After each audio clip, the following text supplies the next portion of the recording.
mahigpit ang manager mo. Kasi alam mo, doon ka matututo. Tama naman. Huwag mo lang ba, ang higpit naman nun. Pero kailangan, marunong kang, yung makisuludar sa kanila, yung Yes, oo. makipagbiruan. Opo naman, Makuha mo kuya. yung loob nila. Tama naman, O, di kuya. ba?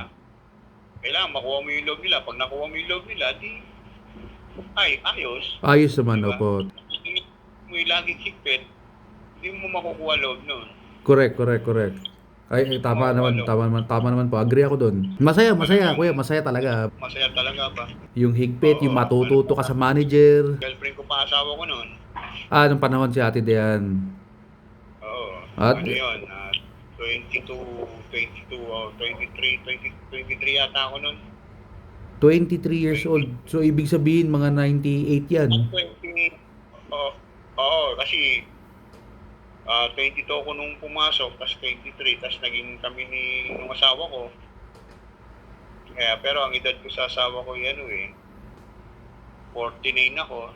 Ang asawa ko 46. Ganun. Grabe, no? Sipin mo, Nung 97, nagsama, 98. nagsama kasi kami niyan, 22 ang asawa ko, 25 ako. Galing. 3 taon.